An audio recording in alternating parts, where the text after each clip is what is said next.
There are many terrible acts that go on in this world. One of these is the act of kidnapping.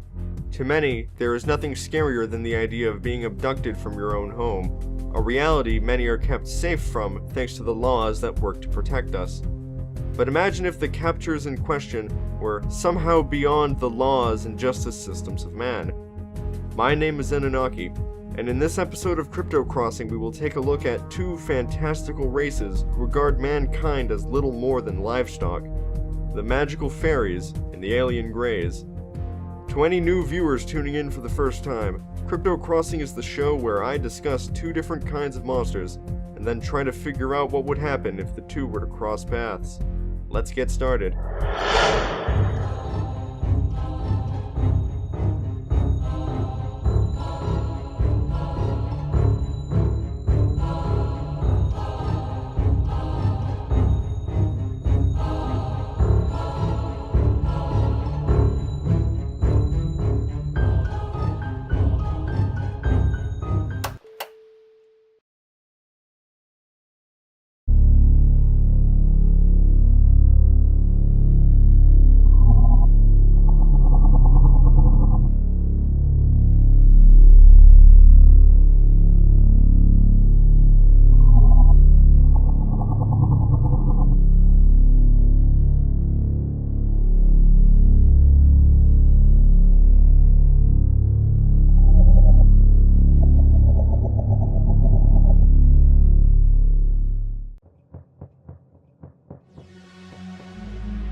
Looking up at the stars, it becomes easy for many to wonder if we are truly alone in the universe, but an unlucky few are given a definitive answer in the form of alien visitation. It is believed these visitors in particular hail from Zeta Reticuli, a binary star system many light years away. But to many others, these visitors are known simply as the Greys, due to their obvious grey appearance. And ever since the famous Roswell UFO incident in 1947, their image has been plastered all over media, in books, television, and even video games. Historically, the Greys are rumored to have been visiting our planet for upwards of hundreds of years, and lots of UFO-related phenomenon is pinned on them. Phenomena ranging from crop circles to cattle mutilations to their most notable behavior, human abductions. It is commonly thought that the purpose for these abductions is for genetic harvesting, a means of increasing their narrow gene pool for the Greys that are otherwise facing extinction. This merging of Grey and human genes results in what is called a star child, a hybrid that demonstrates characteristics of both species. In the 1930s in Mexico, a skull was recovered that is believed to have belonged to such a hybrid. Besides the general change in shape and size, the bone structure itself was thinner but also more than twice as strong, with a hardness comparable to that of tooth enamel. If this is true for a 50-50 hybrid, then the bones of a full-blooded Grey would likely be even stronger. Evolving in a different environment, Greys obviously would have a different anatomy compared to us. Greys are generally described as being roughly 3 to 4 feet in height, often comparable to that of a child with thin, spindly limbs. Their heads are very large and bulbous, almost egg-shaped, with large, black, almond-shaped eyes designed for seeing in the dark.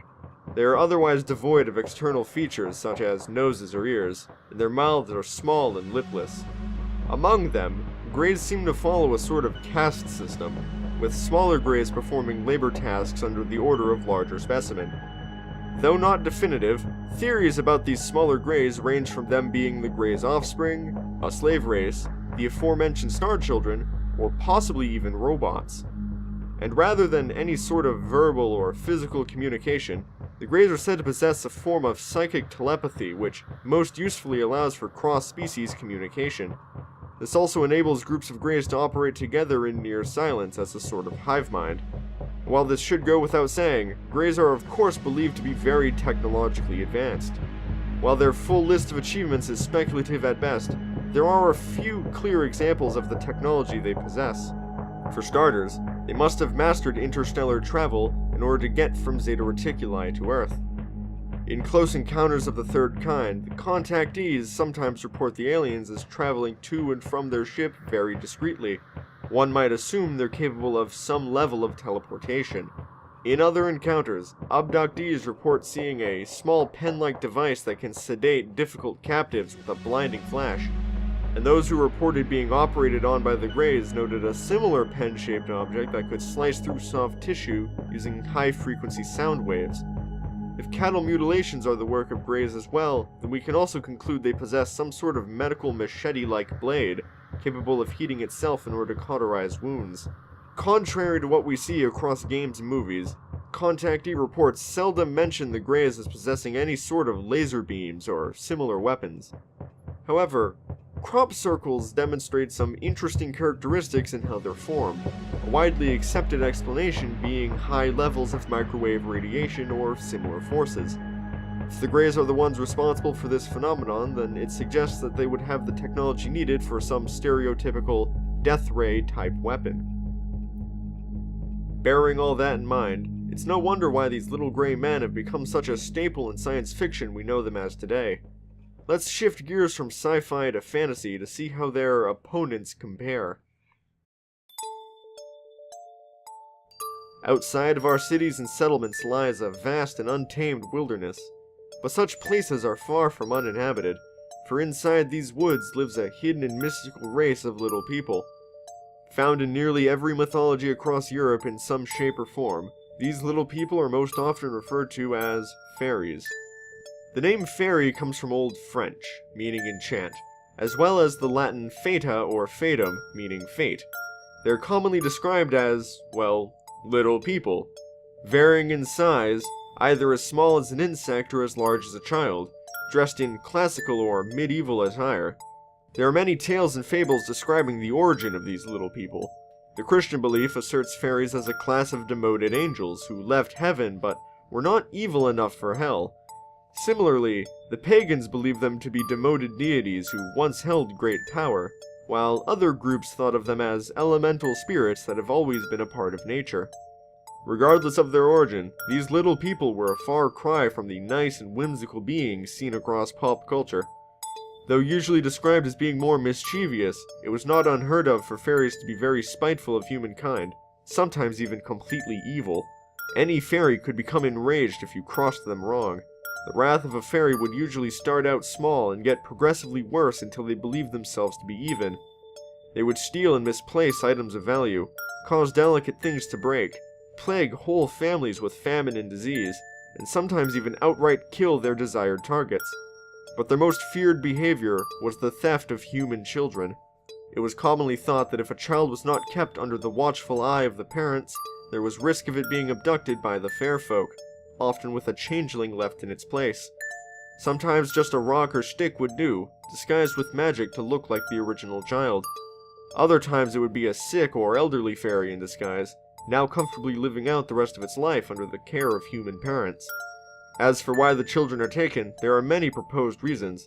In some tales the children are eaten as food by the fairies, while in others they may work as slaves for the rest of their lives. In some tales, however, they are said to be bred with the fairies to increase their numbers, as their total population is said to be decreasing as mankind clears away forests and industrializes the landscape. For their size, fairies have such a commanding presence due to the powerful magic they possess. Fairies are commonly thought to have control over the classical elements, such as earth, air, water, and fire, though most would only specialize in one or two of these. One of their more versatile abilities is a direct manipulation over space itself. This is what allows them to take up residence in their own fairy realm, a sort of space between spaces, the very same place that they take their stolen children to. But that's not all. This power allows them to dilate their size to grow and shrink at will, as well as control their own weight to be as light as a feather. This is apparently what allows them to fly, contrary to modern imagery that depicts them as having wings. This magic also grants them a telekinesis for pushing or pulling on things around them, granting them an unnaturally great strength as well as making them very quick and agile. And they're just as strong with their minds as well, demonstrating heightened senses far stronger than anything in the animal kingdom. This can also work like a precognition that allows them to predict upcoming events. In addition, very old and wise fae are said to have a form of luck manipulation, tilting the odds in their favor. But with all their abilities comes a fair share of weaknesses. Fairies are said to be vulnerable to iron or other worked metals as they are considered unnatural. They're also weak to things of particular religious significance, such as things composed of silver, or the sound of a ringing bell. That said, it should still be clear why such a race would be feared across the centuries. Now that we've taken a look at both parties, we've arrived at the part of the episode where I read to you all a narrative of how I believe an encounter between these two groups would go down.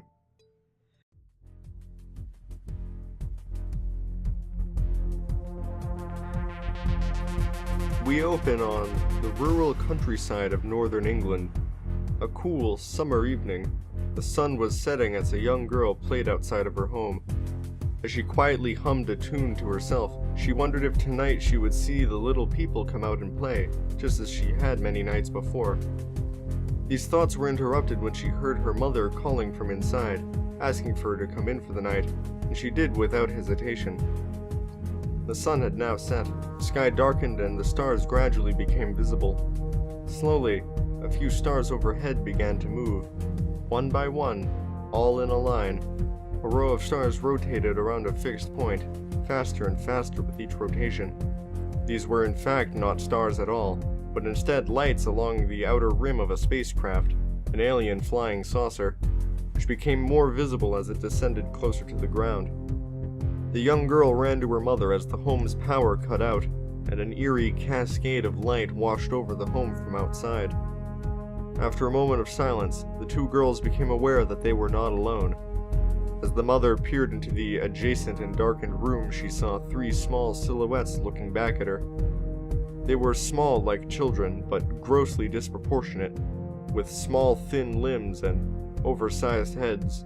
It was impossible to tell any differences between them, almost like they were cut from the same cloth. It wasn't known how they silently entered the house, but they weren't the only party to drop in unannounced. As soon the three were caught off guard by an unexpected voice. "Strangers aren't welcome here, you know," said the voice in a stern tone. The gray figures turned to see what appeared to be two small children of indeterminate age, dressed in very outdated clothing. But all the aliens cared about was their unaccounted-for attendance. "Whatever it is you're looking for, I suggest you," the child said before being cut off by a sudden blinding flash, emitted from a small pen-like device held within one of the aliens' hands. Surmising that the children had been sedated, the Greys turned their attention back towards the girls until again being interrupted once more. "You're starting to get on my nerves now. State your business here before things get ugly." Turning back to them, the aliens were taken aback when they saw that the entities before were not children. Before them stood two abnormally small people with pale white skin and very pointed features, and their clothing seemed even more archaic than before. Their genders were not immediately obvious, but one was adorned in various hues of pink and appeared a bit more feminine, while the other contrasted her with a much older appearance and some drab gray colors, almost matching the tone of the aliens themselves. Their sight alone prompted the mother to come to her senses, who proceeded to take her daughter out of the house and into the car to drive away as quickly as they could. The invaders did not pursue their targets, their attention being taken up by these peculiar visitors. As they assessed the situation, they began to mentally converse, but this did not go ignored by the fairies. "Maybe this will get your attention," said the dark-suited fae, this time inside the alien's own mental link. The Greys were almost shocked by the sudden intrusion, and without warning, one of them was thrown back by a powerful and unseen force, crashing them against the far wall. The aliens had no question what their next course of action had to be: retaliation. In a flash of light, a mysterious firearm was drawn from thin air, and with no hesitation a bolt of energy was fired in the direction of the two fairies, a shot that both the figures weaved around as it hit and singed the wallpaper behind them. "Joy, looks like we're doing this the hard way." "You mean the fun way?" called another small figure as it entered the room, this one dressed in a bright crimson. The weapon was aimed at this new arrival, but he swiftly closed the distance between them and strong-armed the barrel up towards the ceiling with one hand, before forcefully shoving the alien back. The other Greys had assembled into a defensive formation at this point, and collectively scanned some quick data on their mysterious opponents. While indeterminate what they really were, they did manage to find a few quirks in their biology. One alien drew forth another small pen-like device. "Oh, another pretty light?" the feminine fae playfully beckoned, but her demeanor changed to grim as the small trinket was activated. In an instant, the fairies were all grasping at their ears, as if blocking out a piercing noise that only they could hear. But the small device wasn't built for making noise. It was built for surgery. The Grey swung his arm back and forth like a conductor waving his baton, each pass etching slashes into the fairy's flesh. This carried on until the device was forcibly kicked out of its operator's hand by the fairy in red. But that was far from the last trick up their proverbial sleeves, as among the commotion another Grey had drawn forth a long metal blade. The alien lunged forward with precision, as the intended target naturally swayed to one side like water flowing around a rock in a river. The room's other occupants backed away as the two foes continued swiftly passing and swinging at one another. This combative dance came to an end when the Fae caught the blade with his hand, seemingly effortlessly. He playfully leaned his weight against the blade like an armrest. "Nice swordplay you have, chap. But I'm afraid you're a couple decades short of the training needed to best me." The Grey almost grinned as the fairy suddenly recoiled back in pain, clutching at his hand with visible smoke rising from it. Well, he'd been more than skilled enough to avoid the blade's edge. What he hadn't predicted was the amount of heat it could generate at a moment's notice. "So you want to play with fire, do ya? Well then, let's play," the fairy said as his hand began to emit a bright flame that lit up the surrounding room.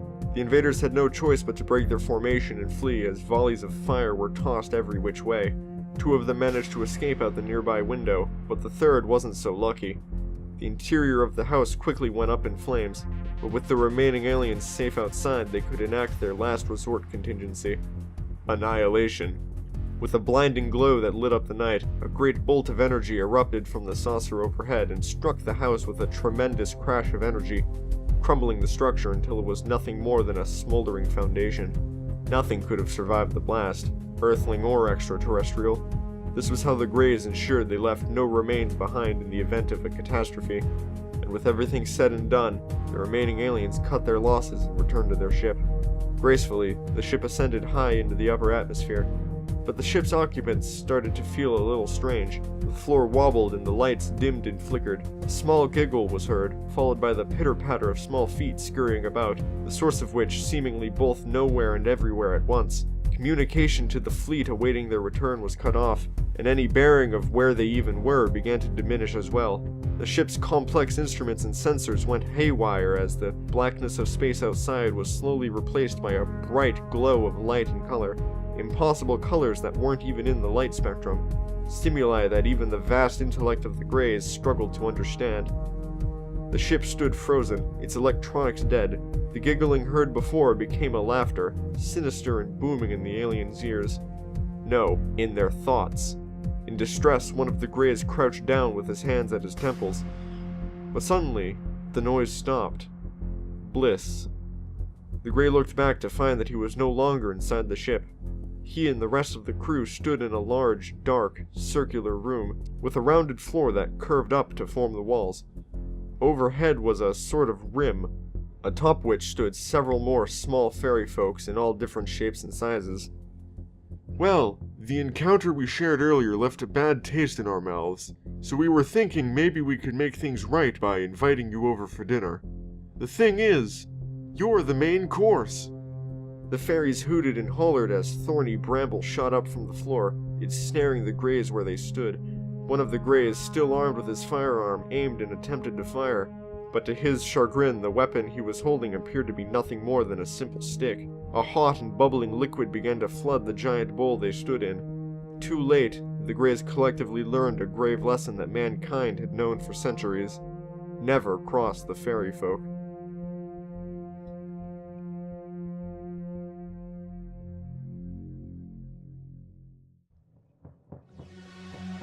With the story finished, let's take a look at my reasoning behind it. This match was almost a toss-up, but there were many factors that put the odds in the Fae's favor. For starters, the Fae are significantly more physically capable than the Greys. The only edge the Greys have in terms of physique is their strong bones, which, when combined with their small size, would give them a sturdy frame. But the Fae trump them in terms of speed, agility, and strength. Any mental or psychic attacks that can affect or sedate human beings are likely to fall short with the Fae, considering they too possess similar psychic abilities. A hive mind of Greys would allow them to work better in group scenarios, almost like a single mind controlling multiple bodies. but this means very little in a one-on-one fight, and increasing the numbers for both parties puts the odds in the Fae's favor anyway due to the next couple points. Let's take a look at what each group has in terms of offensive capabilities. The Grey's strongest asset is their technological advantage, granting them weapons and even a few items that can exploit some of the Fae's particular weaknesses. For example, their sonic scalpel cuts using a high-frequency sound wave, which theoretically could be comparable to that of a bell's toll. Various tools such as the medical machete can be assumed to be made from iron, since such elements would likely be common across other habitable worlds. And while there's no indication that the Greys possess any sort of stereotypical laser guns, I decided to include one for them for argument's sake. While the Greys would obviously possess other items, there's nothing else that would show to particularly affect the Fae like the other above examples. Let's compare that to the offensive abilities of the Fairies themselves. Fairies demonstrated overwhelming superhuman strength, the ability to conjure and control fire, as well as to manipulate other elements such as earth and water and wind, and a telekinesis which can affect things of indeterminate size, including the Greys themselves. While the Greys' enhanced durability may protect them some against the Fae's strength, everything else is fair game. Moreover, any upper hand the Greys hold can be taken away by disarming them, something which cannot be done for the Fairies. Perhaps the single most valuable ability of the Fae is their precognition. Of course, being able to predict oncoming attacks would mean very little if they were not able to react in time, but the Fae are also known for being incredibly fast, nimble, and even light enough to fly. If that wasn't enough, the Fae also have a sort of luck manipulation that keeps the odds in their favor anyway. It stands to reason that the Fae would be virtually untouchable in most circumstances. One final thing to consider here is the very nature of the two groups. Some argue that if any alien civilization was advanced enough to reach us, then they would more than likely be peaceful in nature, otherwise they would have wiped themselves out in their own civil wars, and this logic is applied to the Greys. Even giving them the benefit of the doubt and assuming the Greys have indeed invented weapons of mass destruction, such things are not likely to be found in the provided circumstances. These are aliens that abduct and study, analogous to doctors and scientists. They are not an invading fleet of soldiers ready to do battle. Contrasting this, the Fae have always been known to be wrathful and more than ready to fight at a moment's notice. For humans, a technological advantage is usually the determining factor in wars across history, but this is not the case when dealing with the Fae. Even humans armed with swords and armor and just the right tools to exploit their weaknesses, the Fae have a reported history of almost always coming out on top. It is for these reasons that the fair folks have been ingrained in so many cultures as a group not to be trifled with. To summarize, the Fae have better stats, a wider range of offensive abilities, a defense that makes them effectively untouchable in most circumstances, and a much bloodier history of combat. It is for these reasons that I believe the winner of this encounter would be the Fairies.